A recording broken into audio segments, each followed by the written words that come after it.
বড় সুখবর বেরিয়ে এলো কলকাতা ফুটবল প্রেমীদের জন্য। ইস্টবেঙ্গল মোহনবাগান খেলবে কিন্তু ঘরের মাঠে। তো নমস্কার বন্ধুরা, welcome to ST unique sports. বন্ধুরা, এই ভিডিওতে আমরা কথা বলবো বেশ কিছু ইন্টারেস্টিং ফুটবল আপডেট নিয়ে, যে এই বছর আমরা নতুন কোথায় আইএসএল দেখব, কোথায় ইস্টবেঙ্গল মোহনবাগান খেলবে, কতগুলো করে ম্যাচ হবে। এছাড়া কিন্তু একজন বিদেশি প্লেয়ার, যে কিন্তু ইন্ডিয়ান প্লেয়ারও বটে, তাকে নিয়েও আপডেট শেয়ার করা রয়েছে এই ভিডিওতে। ইন্টারেস্টিং ভিডিও হবে, শুরু থেকে শেষ পর্যন্ত দেখো। ভিডিও ভালো লাগলে লাইক শেয়ার করে দিও, আর যারা চ্যানেলে প্রথমবারের জন্য এসেছো মনে করে চ্যানেলটাকে সাবস্ক্রাইব করে নিও, তাহলে প্রিয় দলের খেলার সমস্ত আপডেট তোমরা এখানে পেয়ে যাবে। তো চলো আর দেরি না করে ভিডিও শুরু করা যাক। তো প্রথমেই যদি আমরা কথা বলি এই ইন্ডিয়ান সুপার লিগ নিয়ে, তো প্রচুর নাটক কিন্তু এই বছরে আইএসএল নিয়ে হচ্ছে, আর এখনও অনেক নাটক দেখা আমাদের বাকি রয়েছে। তো তোমরা সকলেই জানো কেন্দ্রীয় ক্রীড়া মন্ত্রকের তরফ থেকে যেটা আপডেট এসেছিল, এবং সেখানে এআইএফএফ বলো, সমস্ত ক্লাবের হোল্ডার্স তারাও সবাই ছিল। তো সবাই মিলে যে আইএসএল হবে, এবং সবাই যারা আইএসএল এতদিনে খেলছিল 13টা দল, তারা সবাই আইএসএল খেলবে, এবং আই লিগ চ্যাম্পিয়ন দল হিসাবে ইন্টারকাশিকে নিয়ে টোটাল 14টা দল আইএসএল খেলবে। 14ই ফেব্রুয়ারি থেকে খেলা হওয়ার কথা ছিল, কিন্তু কিছু কিছু দল যেমন প্রথমেই জানিয়েছিল যাই হোক না কেন আমরা এই বছর খেলবো।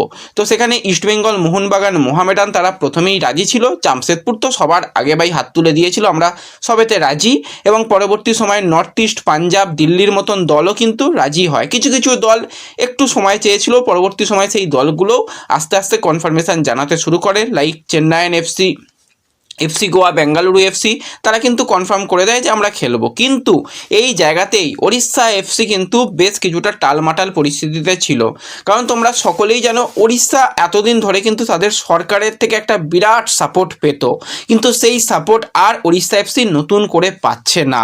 তো সেই জায়গাতেই কিন্তু তাদের ফুটবল চালাতে খুবই অসুবিধা হচ্ছে, এবং বাদবাকি দলগুলো কিছু টুর্নামেন্ট খেললেও এই বছরে একটাও টুর্নামেন্টে অংশগ্রহণ করেনি ওড়িশা এফসি সিনিয়র ফুটবল দল। তো সেক্ষেত্রে তাদের পুরোপুরি ফুটবল অপারেশন বন্ধ রয়েছে। বিদেশি প্লেয়াররা একের পর এক দল ছেড়েছে, মাত্র 2 বিদেশি রয়েছে। কোচও কলকাতায় চলে এলো ওড়িশা থেকে। তো সব মিলিয়ে খারাপ অবস্থা। তারা সময় চেয়েছিল যে আমাদের আরেকটু সময় দেওয়া হোক, সেই সময়ও দেওয়া হয়েছিল আইএফএফ এর তরফ থেকে, সেই সময়ও তারা জানাতে পারেনি। লাস্ট তারা চেয়েছিল যে আজকের দিন পর্যন্ত সময় যায়, আমরা জানিয়ে দেবো যে আমরা খেলতে পারছি কি পারছি না। যদি না পারি, যেটা আমাদের ওপর করা হবে সেটাই করতে হবে, কিছু করার নেই, আমাদের রেলিগেট করে দিলে করে দেওয়া হবে। কিন্তু তোমাদের যেটাও জানিয়েছিলাম যে ওড়িশা কিন্তু চেষ্টা চালাচ্ছে অল ইন্ডিয়ান প্লেয়ার নিয়ে হলেও অন্তত খেলে দেওয়ার, সেরকমটাই লাস্ট টাইমে কিছু আপডেট আসছিল পজিটিভ। তো শেষ পর্যন্ত কিন্তু সেই আপডেটটাই সিলমোহর পড়তে চলেছে বলে শোনা যাচ্ছে যে ওড়িশা এফসি তারা কিন্তু আইএসএল এ অংশগ্রহণ করবে। এটা কিন্তু নিশ্চিত তারা করেছে। এটা কিন্তু সবথেকে ভালো সিদ্ধান্ত, অন্তত প্লেয়াররা খেলুক। একটা দল বন্ধ হয়ে গেলে সেটা খারাপ লাগে, সেটা এমনি খারাপ বিজ্ঞাপন, আর আইএসএল এর নিরিখে তো সেটা খুবই খারাপ ব্যাপার। তো যাই হোক, ওড়িশা খেলবে, তারা কিন্তু জানিয়েছে। এবার ওড়িশা কি দল নামাবে, কি পরিকল্পনা করবে, সেটা সম্পূর্ণ তাদের উপর ব্যাপার, কারণ হাতে সময় খুবই কম। 1 মাস সময়ের মধ্যে তারা নতুন কোচ আনবে, নাকি তাদের সহকারী কোচ দিয়েই কাজ চালাবে, তারা যে প্লেয়ার আনবে না কি করবে কিছু জানা নেই, কিন্তু তারা খেলবে এটুকু তারা নিশ্চিত করেছে। তাদের ব্যাপারটা তাদের বুঝতে দাও, তারা খেলছে। তো এই জায়গাতে যদি তারা না খেলতো, সেক্ষেত্রে কিন্তু চার্চিল ব্রাদার্স কিন্তু তারা প্রথম থেকেই ইন্টারেস্ট শো করেছে যে আমরা ভাই চ্যাম্পিয়ন দল, আমাদের ট্রফি দিয়ে হয়েছিল, আবার যদি বলে ট্রফি ফেরত দাও, আমি তো ট্রফি দেবো না, আমরা চ্যাম্পিয়ন। সে ক্যাশেই যাই বলুক বা যেখান থেকে যাই বলুক, আমরা আর আই লিগ খেলবো না। আমরা খেললে একদম দেশের সর্বোচ্চ লিগ আইএসএল খেলবো, এবং যদি আমাদের আইএসএল এ না খেলতে দেওয়া হয়, সেক্ষেত্রে আমরা গোয়ার লোকাল টুর্নামেন্ট খেলবো। আর কখনোই কিন্তু আমরা এই আই লিগের দিকে আমরা যাব না, সেটা কিন্তু জানানো হয়েছে। এবার দেখো, এরকমটাও আজকে আবার খবর বেরিয়ে আসছে চার্চিলকেও নাকি, এবং আরও একটা দল, সেই দলটার নাম আমি জানি না, তাদের নাকি প্রমোট করা হতে পারে। আমি তো বলবো যদি এই জায়গাতে চার্চিলকে প্রমোট করা হয়, তাহলে একটা দল বাড়বে, 15টা দল হবে, তো সেক্ষেত্রে ম্যাচও বাড়বে।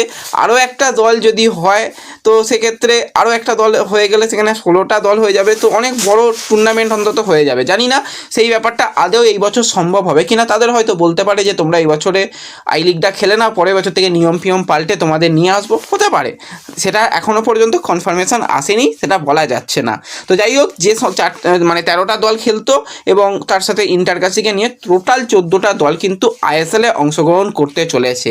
তো নতুন দল ইন্টারকাশির যদি আমরা কথা বলি, তারা কিন্তু কলকাতা থেকেই এই বছরের আইএসএল খেলতে চলেছে, কারণ তারা এখনই উত্তরপ্রদেশে শিফট হচ্ছে না, তাদের এখনও অনেক সময় লাগবে।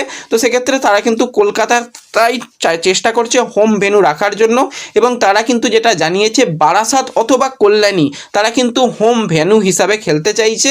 তারা সেই মাঠে কিন্তু তারা হোম ম্যাচ খেলবে, হয়তো 3টে ম্যাচ বারাসাতে হলো, 3টে ম্যাচ কল্যাণীতে হলো, 6টা ম্যাচ এইভাবে তারা খেলবে। তো এটা গেল কিন্তু ইন্টারকাশির কথা। এবার যদি আমরা কথা বলি আমাদের 3 প্রধানের কথা, তো সবার আগে আমি বলবো মোহামেডানের কথা। মোহামেডান লাস্ট ইয়ারও আমরা দেখেছিলাম আইএসএলে তাদের হোম ম্যাচগুলো হয়েছিল কিশোর ভারতীতে, তো তারা এই বছরও চাইছে কিশোর ভারতীকে তাদের হোম গ্রাউন্ড বানাতে, তো সেখানেই তারা হোম ম্যাচগুলো খেলবে। এবং ইস্টবেঙ্গল মোহনবাগান কিন্তু সম্মতি দিয়েছে যে আমরা খেললে ভাই খেলবো ওয়াইবিকে স্টেডিয়াম, অর্থাৎ যুব ভারতীতে কিন্তু আমরা আমাদের হোম ম্যাচগুলো খেলবো। যদি কোনোভাবে টেকনিক্যাল কিছু প্রবলেম হয় বা কিছু প্রবলেম হয় তাহলে কিশোর ভারতী ঠিক আছে, তা না হলে কিন্তু আমরা যুব ভারতীতেই খেলবো। এবার অনেকে বলবে আমরা তো শুনেছিলাম যে গোয়ায় খেলা হবে, না, গোয়াতে খেলার একটা চিন্তাভাবনা ছিল, কিন্তু অনেক দলের তাতে সমস্যা, যেরকম কেরালার যা ফ্যান বেস, কারণ কেরালার প্রচুর টিকিট তারা বিক্রি করে, স্পন্সরশিপ পায়, বা বেঙ্গালুরুর যে ফ্যান বেস সেগুলো তো সবাই গোয়ায় এসে খেলা দেখতে পারবে না, তাতে ফুটবলটা আরও ক্ষতির দিকে যাবে। তো সেই কারণে সমস্ত জায়গাতেই যেমন খেলা হচ্ছিল সেরকম খেলা হবে। এবার হচ্ছে ম্যাচের সংখ্যা কমে যাবে, যেগুলো আমরা ডবল লেগে প্রত্যেকটা দলকে আমরা হোম ম্যাচ হিসাবে দেখতাম যে মোটামুটি তারা 12টা মতন হোম ম্যাচ পেতো, 12টা অ্যাওয়ে ম্যাচ পেতো, তো সেটা সংখ্যাটা কমে গিয়ে 6 হয়ে যাবে, 6টা হোম ম্যাচ, 7টা অ্যাওয়ে ম্যাচ, কি 7টা হোম ম্যাচ 6টা অ্যাওয়ে ম্যাচ। এবার ইস্টবেঙ্গল মোহনবাগান কটা ম্যাচ খেলবে কলকাতায়, সকলের মনে প্রশ্ন। দেখো ইস্টবেঙ্গল মোহনবাগানকে কিন্তু 7টা করে হোম ম্যাচ দেওয়া হবে, এখনও পর্যন্ত আপডেট, ফিক্সচার এলে বোঝা যাবে যে 7টা করেই পাচ্ছে নাকি কোনো দলকে 6টা দেওয়া হচ্ছে। তো সেক্ষেত্রে 7টা করেই কিন্তু ম্যাচ এই 2 প্রধান পাবে। এবং তোমরা জানোই যে আরও বেশি ম্যাচ কিন্তু পাবে, কারণ ইন্টারকাশি রয়েছে, তারা কিন্তু তাদের যদি খেলে কল্যাণীতে, তো সেক্ষেত্রে ইস্টবেঙ্গলকে ধরো কল্যাণীতে খেলতে যেতে হলো, মোহনবাগানকে ধরো খেলতে যেতে হলো সেক্ষেত্রে বারাসাতে, তো সেক্ষেত্রে আরও কিছু ম্যাচ পাওয়া যাবে। তো ওভারঅল দেখতে গেলে আমরা তো 7টা করে ম্যাচ পাচ্ছি, এছাড়া কিন্তু আমরা 2টো অ্যাওয়ে ম্যাচ, আমরা যদি দেখি আমরা 2টো অ্যাওয়ে ম্যাচও কিন্তু পাচ্ছি। টোটাল 9টা মতন ম্যাচ কিন্তু কলকাতাতে এই প্রধানরা খেলতে পারে, তার সম্ভাবনা সবথেকে বেশি রয়েছে। তো পুরো ব্যাপারটা বোঝালাম, আশা করি তোমরা ব্যাপারটা বুঝতে পারছো যে এইভাবে কিন্তু ম্যাচগুলো হবে। এবং ম্যাচগুলো কিন্তু এবারে আমরা নতুন জায়গায় দেখতে পাবো, আর জিও হটস্টার নয়, ম্যাচগুলো কিন্তু ডিডি স্পোর্টস চ্যানেলে দেখানো হবে। কারণ আজকে একটা বিজ্ঞাপন দেখছিলাম, সেখানে ডিডি স্পোর্টসের তরফ থেকে বলা হচ্ছিল যে ডিডি স্পোর্টসেই সমস্ত ম্যাচ দেখুন, ডিডি স্পোর্টস বাংলা, তারপর মালায়ালাম, আর একটা কি চ্যানেল রয়েছে, এরকম 3-4টে চ্যানেলে ডিডি স্পোর্টসে কিন্তু খেলাগুলো দেখানো হবে, সেরকমটাই আপডেট বেরিয়ে আসছে।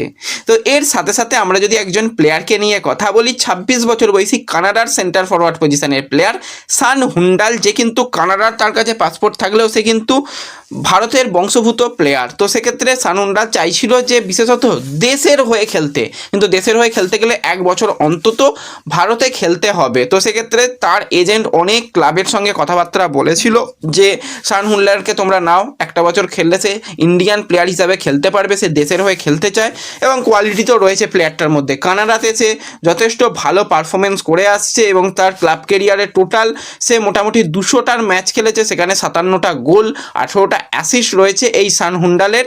এবার তাকে দেওয়ার অনেক চেষ্টা চলছিল, একটা সময় ইস্টবেঙ্গলের সঙ্গেও কথাবার্তা হচ্ছিল, বেঙ্গালুরু বা গোয়ার দলের সঙ্গেও কথাবার্তা হচ্ছিল, কিন্তু না, কথাবার্তা এগোচ্ছে না বলেই শোনা যাচ্ছে।